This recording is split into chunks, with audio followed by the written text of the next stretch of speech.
Any views, thoughts, and opinions expressed on the Rejuvenating Health podcast are solely those of the speakers and are intended as such.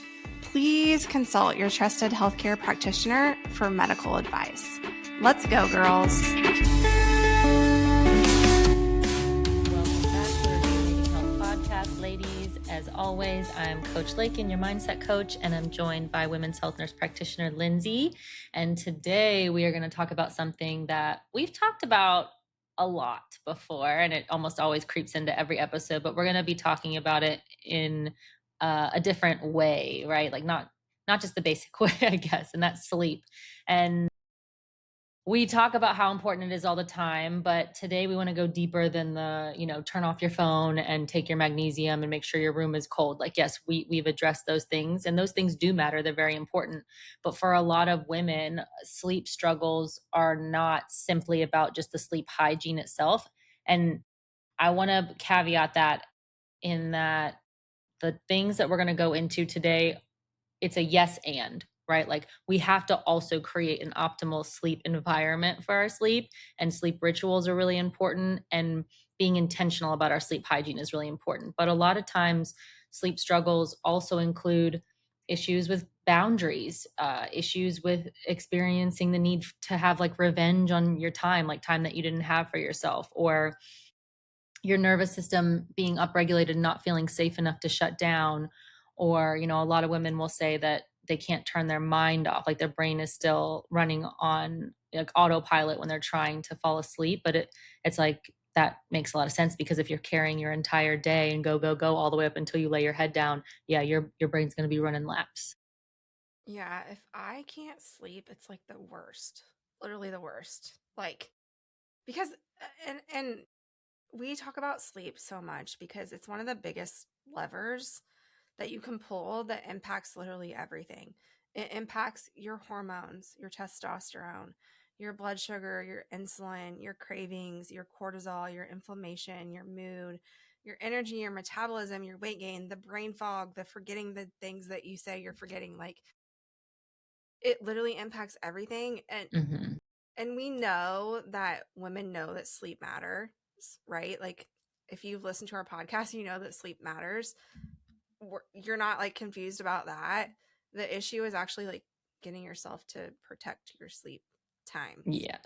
Yes. And it's, we call it like a lead domino all the time. We talk about so often that, like you just said, if your sleep is off, it's going to have this downhill effect on everything else, even if you don't have access to some of the health markers that it may be impacting right internally. You can feel the difference when you get good sleep. You can feel like you're going to have more cravings or sugar cravings, or your mood's going to be different. Like you're going to make different food choices. You're going to be less likely to be more active the next day. So it's going to have a downstream effect on everything. But most women, they have a lot of information about sleep. If you have access to the internet in 2026, you probably have a lot of facts and information about sleep, sometimes overwhelmingly so. But the idea is that, can we help you to understand why you keep overriding what you know that you need? It goes back to that, like, I know what I need to do, but I'm just not able to do it. And that's where kind of the mindset component of this comes in. Yeah. So let's start with like the second wind problem, because I feel like a lot of women with cortisol and stress issues, this is where we see a lot of women with this, right? And it is the second wind is, you get sleepy around 9:30, which is when you should get sleepy. And instead of going to bed, you kind of stay up and watch another TV episode, or you do the dishes, you do the laundry, and suddenly you're like, I have energy again. Like you have the second wind, and now it's 10:30, 11, and you're trying to go to bed and you can't fall asleep. And you're missing that window. Like 10 to 2 is the best time of sleep, right? And so if you're not laying your head down by 9:30, you're missing the prime hours of sleep. Yeah, like that's when all the good stuff happens for recovery, right? Like that's when your body is repairing itself. That's when your brain's repairing itself. And it's like we take that signal of, oh, I'm sleepy, as the cue to, oh, now I need to get ready for the next day, or I need to, get all the things done in order for tomorrow to be successful, instead of recognizing that that my body is telling me this and I need to prepare before that signal hits so that way I can actually go to bed. And it's often your body's just missing this natural sleep window. But when you push past that first signal, your system just gets ramped up again because it thinks that, oh, okay, well, we're not going to go into this sleep cycle. So now we need energy to continue to do the things that our body needs to do. And like mindset wise, women get caught up in the idea of, well, I know I should go to bed, but then the next thought is, well, I haven't had any time for myself today. Like, I just want to be able to just sit here, right? Or I just want to be able to scroll and not think. And that's what we call like revenge time, right? It's like revenge procrastination. And it's the idea that you feel that the whole day belonged to everyone and everything else. So now you're stealing back the time at night when it feels like that's the only time that you can because everybody else is in bed perhaps, or there's just less things that are at you, less notifications. But the problem is that you're stealing that time from your prime recovery window. And so it's not actually serving you. It's a deficit. Yeah, because it physiologically gets really expensive to do that, right? Your late nights can disrupt your cortisol rhythm and mess up that melatonin cortisol curve. Can really affect that ghrelin and leptin, your blood sugar, cravings. I know, like, I never pull all-nighters, but I feel physically sick if I Hmm. do not get good night's sleep. Like, Yeah. sick. Yeah. Yeah, a lot of times we will. Like sometimes some people will have like almost flu-like symptoms, Yeah. right? Like that full body fatigue. And so I think the question isn't necessarily why can't I just be disciplined enough and like make myself go to bed, but a better question is why does bedtime feel like the only time that I get to have for myself? And then how can I start to repair that? How can I start to modify that? If I'm recognizing that this is the only time that I get for myself, then we need to be intentional about carving out some other point of the day that allows you to have time for yourself, but it doesn't take away from this really, really precious window where your recovery is being held. Yeah, I think that's that pattern that we see in women that they're always putting everyone else and everything else first above their Hmm. needs and their priorities.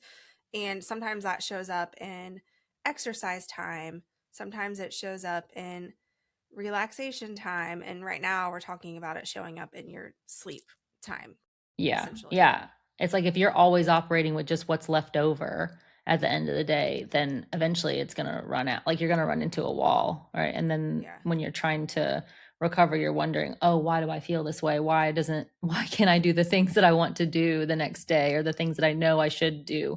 Right? And that it just creates this cycle.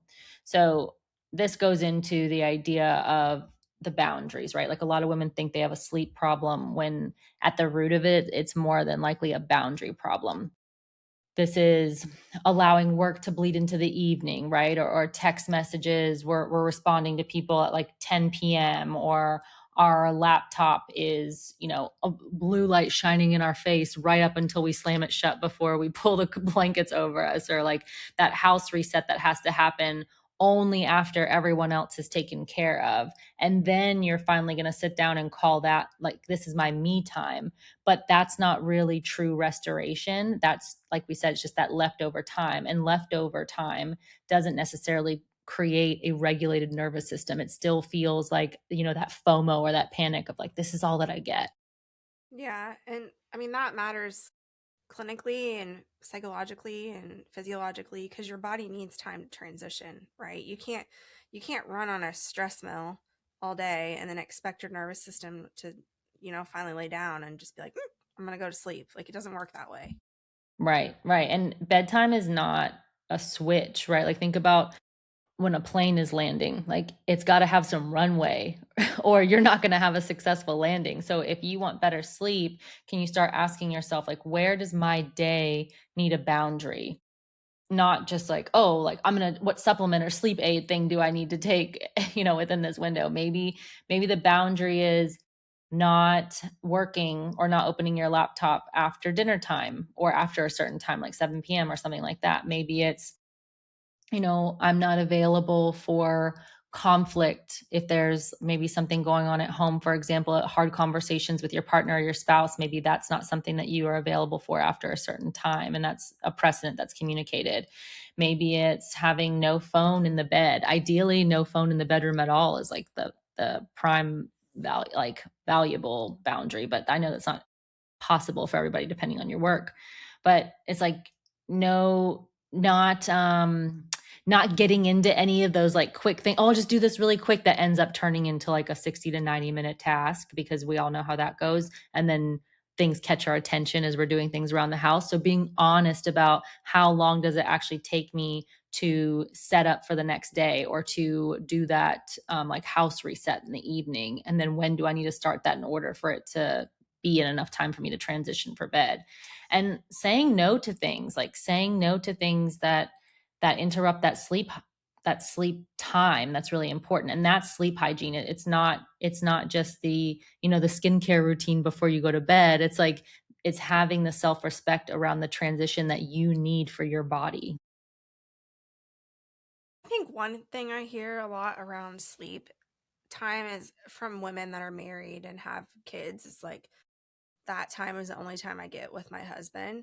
Hmm. And I hear that, but here's my question. What are you doing with that time? Because if you're both sitting there watching TV and scrolling on your phones, are you really spending quality time together?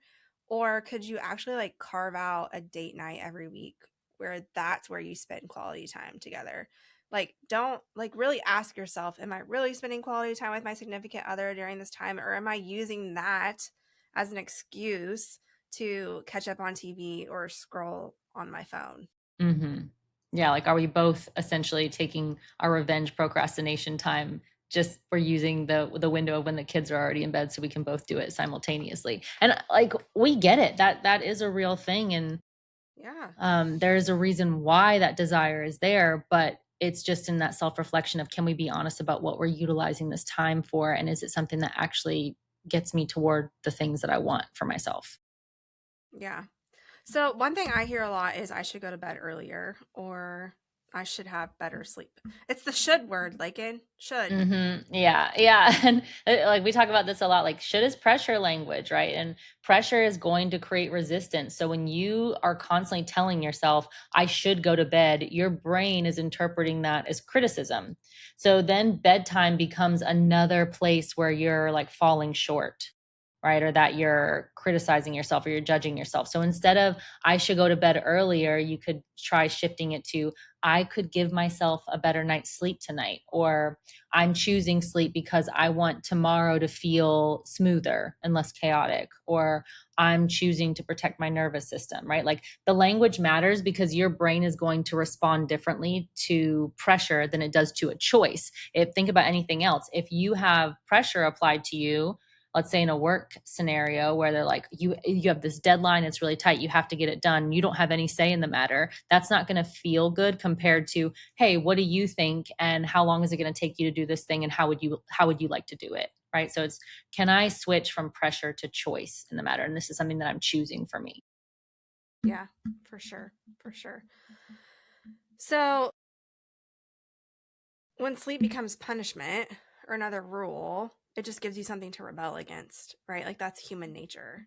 Yeah, and that's why we end up acting like, bratty children towards ourselves. Like at the end of the night, this is the adult saying like, go upstairs, and the rebellious part of us is like, no, like I worked all day. I did everything for everybody else. Like I deserve this. And both parts have a point. The answer is not to shame that rebellious part. It's to give yourself real ownership of your evening before you're already depleted. So before you get to the point of like, oh my god, now I've been scrolling for an hour and a half and I can barely keep my eyes open, now it's time to go to bed. That's not going to feel as good as, oh yeah, like I took myself upstairs when I was starting to get sleepy and I did my nighttime routine and I laid down in my bed and I was very intentional about seeking good sleep. And the other piece of that is, just because you do those things doesn't mean your sleep's going to change instantly. We talk about this all the time. Like, we do not our bodies do not subscribe to Amazon Prime, ladies. Like it's not a 2-day turnaround for What? everything, right? Like we have to be patient when we are making a shift. We have to be patient with our bodies when we are making changes, and we have to allow them to acclimate. So if you've been operating for a really long time on the whole revenge procrastination timeline, and you've been scrolling, or you've been doing these things before bed that you know do not serve you, do not expect the first, second, third, or even probably fifth night of you being intentional about creating a sleep routine for yourself that it's just going to flip and you're going to, instantly close your eyes and have the best sleep of your life. It's going to take time for your body to acclimate to that shift. I mean, yeah, it's like that with everything. Yeah. Yeah. And like when we think about this revenge time, right? It's like, you said this really well earlier of like, can you be honest with what you're doing? Like, what are you actually wanting? Because when you stay up late, watching TV or scrolling, like ask yourself, be really honest. It's really good to have periodic self-reflection of, what am I trying to get from this?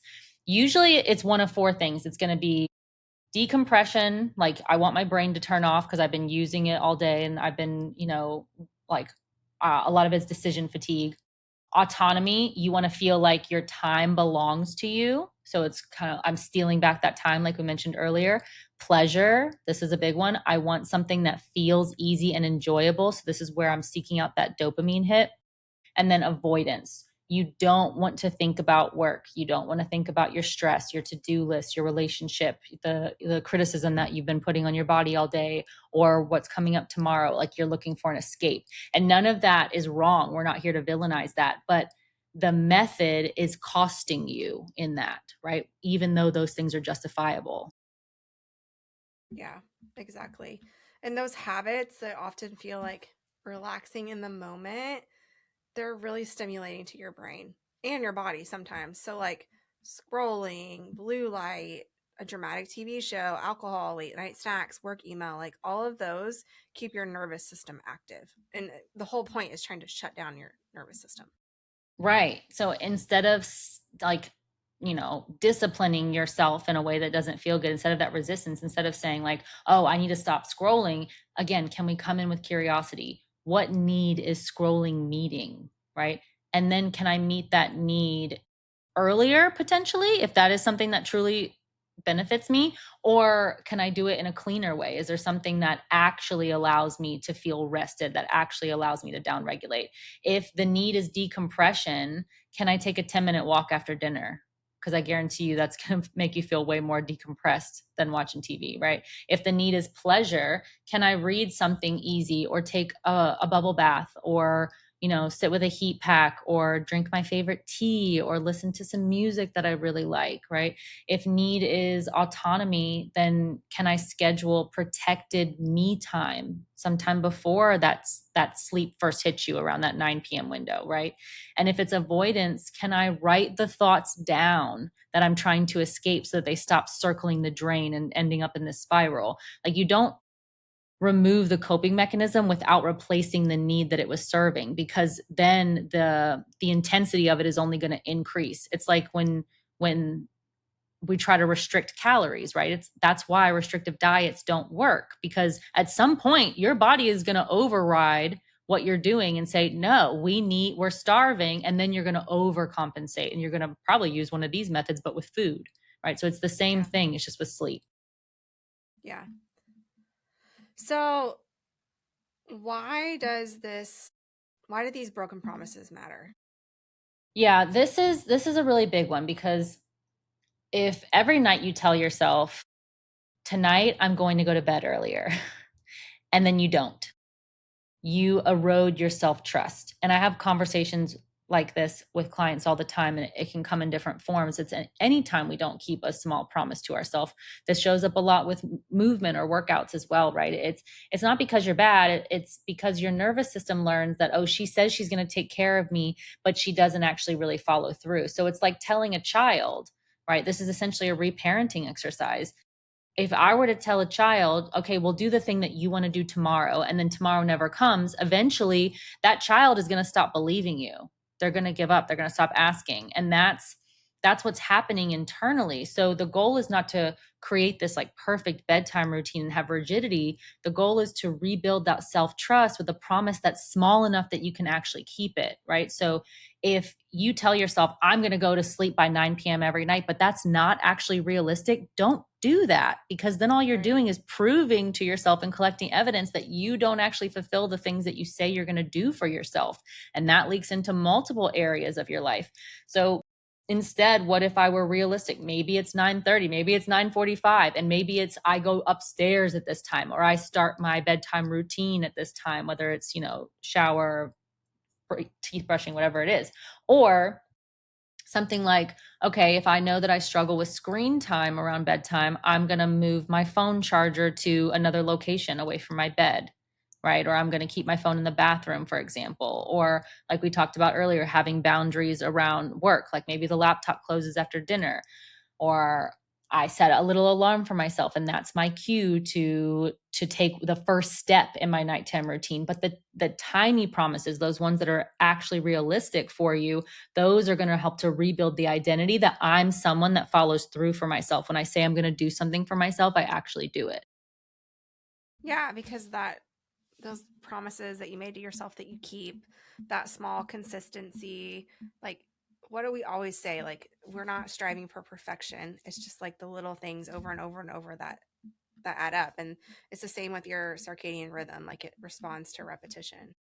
Yes, yes. Like your body doesn't trust a plan because it's super intense. That's why we don't do 75 hard for more than 75 days for people that do that, right? It's like it's not 365 hard because that's not realistic. It's like it trusts the plan that it can put on repeat, that it can use as a new default mode. That's what's going to feel like it's cultivating that self-trust. So let's give some practical sleep hygiene tools that aren't like take magnesium and take a hot bath and so like that are actually connected to like this mindset aspect of it. Yeah. Yeah, so tool number 1 is going to be a consistent wake time, right? Like when we've talked before about building a really strong circadian rhythm, the easier lever to pull in that is going to be the wake time, because more often than not, we have things that we have to address the next day. And that's just like it's an easier time of day to control for movement, it's also an easier time of day to control for waking. So having a consistent wake time, even if your bedtime wasn't perfect, allows you to start to create an anchor for your circadian rhythm. Now, the mindset tool here is stop making one imperfect night mean that the whole day is ruined, right? Like you can have a not so great night of sleep and still protect the next cue. Like wake time becomes an anchor, not a punishment. So when I wake up, it's okay, I may not have had the best sleep last night, but I'm going to wake up right now and take care of myself today. And then tonight is going to be a new opportunity. And I'm going to feel more tired tonight and be able to rest easy. Yeah. Because I mean, even like that getting outside early, even if it's cloudy, it's really going to help regulate that cortisol rhythm and melatonin later and later. Hmm. Like I go on a walk every morning no matter what. Unless it's raining, then I don't, but Yeah, so that's the second tool is like morning light, like getting yeah. morning light in your eyes. It makes a huge difference. And for mindset, it's like can you stack it with something that's already a non-negotiable? So this is where our fluffy friends come in really handy, right? If you have a I have a dog, fluffy dog. yeah, that makes it super easy. It's like just walk the dog, step outside, and like, first thing they enjoy that, right? And if you have a yard, go outside with them. Don't just let them out the back door. Like just step outside with them and like watch them. Watching a pet, this is kind of an aside, but watching a pet can be can be a really great way to start to tune into an intentional gratitude practice, because if you watch how like curious they are naturally and how like fascinated and excited they get about just really little things, it can be a really great message as to like, oh my gosh, when was the last time that I got excited about, a leaf falling, or like a frog bouncing around, or like something that we take for granted so often. So Yeah. step outside with your dog when they go outside. If you drink coffee, right, like put it go drink your coffee outside, like have it on your front porch, or have like go to your window and open the window and let But some make sun sure in, you or don't on their drink deck. coffee without eating breakfast first. No, no, this is like something that's ritualized. So if you drink water first thing in the morning, or like we love like some lemon water, like if you're taking your supplements in the morning, have your big glass of water and go outside and have it. But you don't have to make it a whole production, right? It's like just pair it with something that you normally do. I have a client that brushes her teeth outside because like, well, that's the only time that I'm going to make it happen, and I'm already doing this thing for 3 minutes because Yeah, that's how long that my works. toothbrush Yeah. goes for. And it's like sometimes you just got to do what makes the most sense and what's the lowest hanging fruit. So make it obvious. So talking about caffeine, you should also probably cut that out late morning, early afternoon at the latest. Yeah. Yeah. Caffeine boundaries are a really big one because that is going to affect sleep. I don't care who you are. I know we have so many people that are like, caffeine doesn't impact me, or I can have coffee all the way up until bed and it doesn't do anything because you haven't felt the difference, right? Like It's take it out affecting your for a little nervous system. while. Yeah. Yeah. Yeah. And see how it feels and like give your body the chance, do the self experiment. But a good mindset tool here is like, stop treating caffeine like so many people adopt caffeine intake as like a part of their personality. Like if I'm a person that drinks, a venti coffee at Starbucks every day, or like has to have, like, how many people have like their coffee order on lock and it's a whole thing and they have to have it and they're super dependent on it. It's like, can we release some of that a little bit? If caffeine is borrowing energy from tomorrow, it is not helping you. And if it is something that you need in order to get through the day, that is worth looking at. It's like, is this supporting me? Or am I actually using it to override what my body is telling me, which is that I'm tired and I probably need more rest or some more boundaries around my time? Yeah. So this next one I'm real bad at, but a work cutoff. So making a consistent cutoff for anything work related. Yeah, I struggle with this one too. I've gotten much better about it.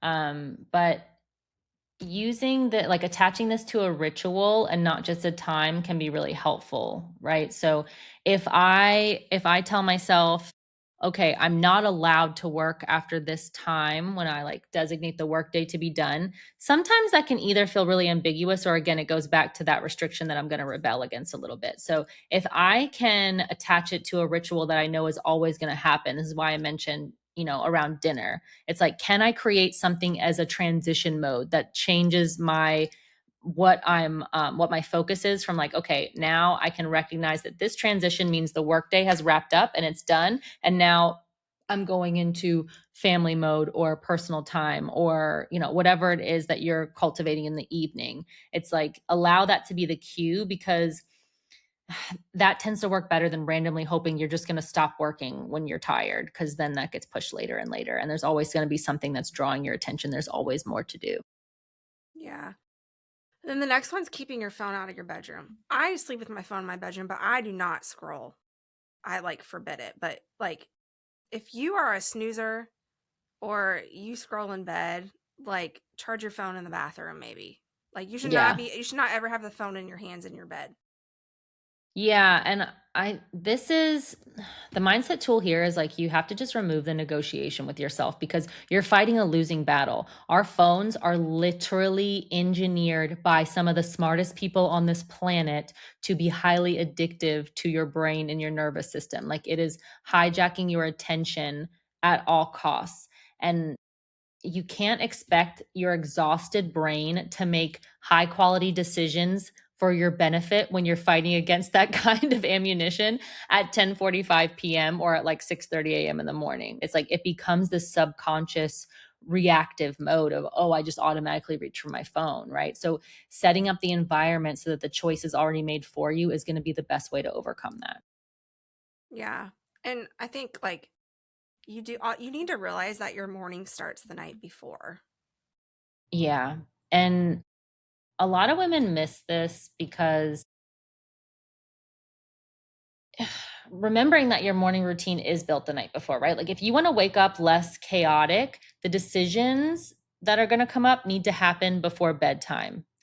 It's like, can I eliminate as much deterrence as possible? Can I make it as smooth as possible the following day? That means like maybe lunch is packed or your workout clothes are already laid out, or if you have, a water bottle that you need ready, or whatever your protein option is going to be for your post workout. It's like, even down to, have I already looked at my workout and I know what I'm going to be doing for my movement in the morning, so that way it's one less thing that because there's going to be all these intrusive thoughts that come in that try to keep you in your comfort zone in the morning, right? So can I overcome those as much as possible the night before, so I feel very prepared, so my morning isn't starting with, oh, what am I going to wear, or what am I going to eat, or where are my shoes, right? Like at that point you're already losing that momentum, and you're operating with half the capacity that you do throughout the day.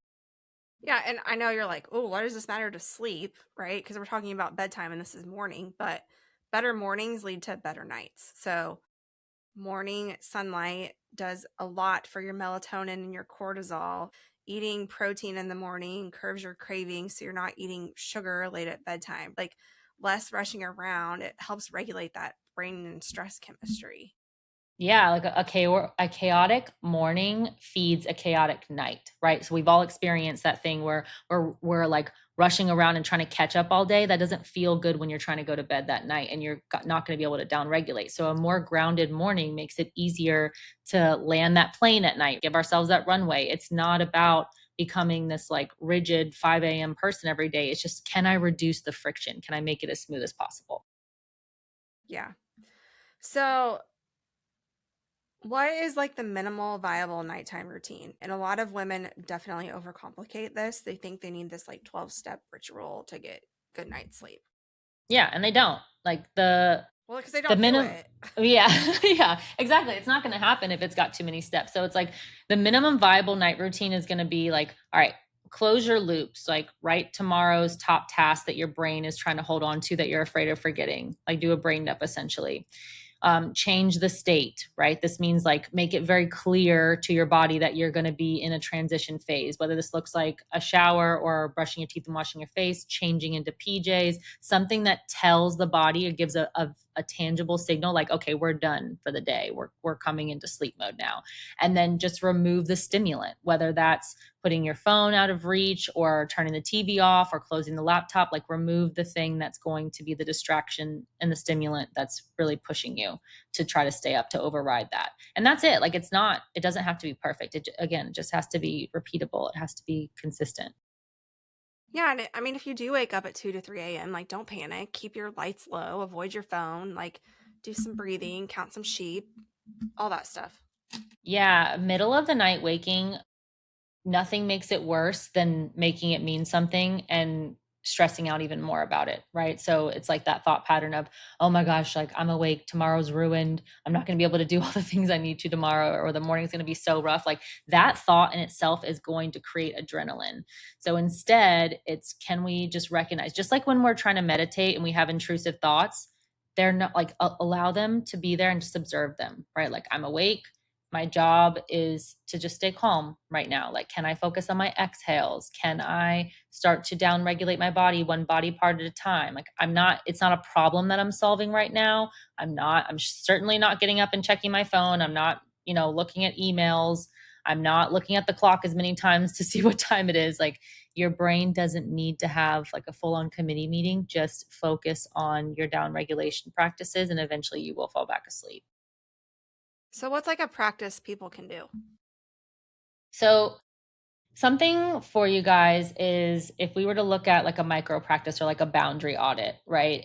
I want you to write these down, not if you're driving, write them down later, and then and then answer them, right? Like, what am I doing at night that I call me time but is actually costing me some of my recovery? That's one. The next one is, what boundary would protect my sleep the most? And then number three is, what is the smallest promise I can keep tonight? Right. So, for example, it might be no laptop after dinner, or like we said, put the phone charger in the bathroom, going upstairs at a certain time, washing my face when I'm actually feeling sleepy, and like write tomorrow's top three down before I start getting ready for bed. Like just be realistic with yourself. Yeah, and choose one, not five, right? Like, choose something that you can do consistently, not like intensely. Yes. Awesome. So, sleep is not just a nighttime habit, it is a result of your whole day. Your blood sugar, your eating, your light, your caffeine, your stress, your boundaries, your nervous system, all of that. Yeah, and from the mindset side, sleep is going to improve when you stop treating yourself like a machine and start treating your bedtime like a boundary, right? Like I want you to reflect on, where am I stealing time from my recovery because I don't feel like I own enough of my day, or that I have enough time for myself. And if you could choose one sleep boundary and keep it just for like, just test it out for a week. Ideally, I love a 30-day self-experiment, but even if you could just commit to it for a week, again, we're not looking for perfection. It's just consistency. Yeah, so if this resonated with you, if you think someone could benefit from it, if you're someone who's like, I'm doing magnesium glycinate and I'm doing progesterone and I'm doing all of these things, like maybe this is something that you should look at if you're still having trouble sleeping. We would love if you shared it, gave us a 5-star review, and we look forward to seeing you on the next one. Yes. Thank you, ladies. See you next time. Bye.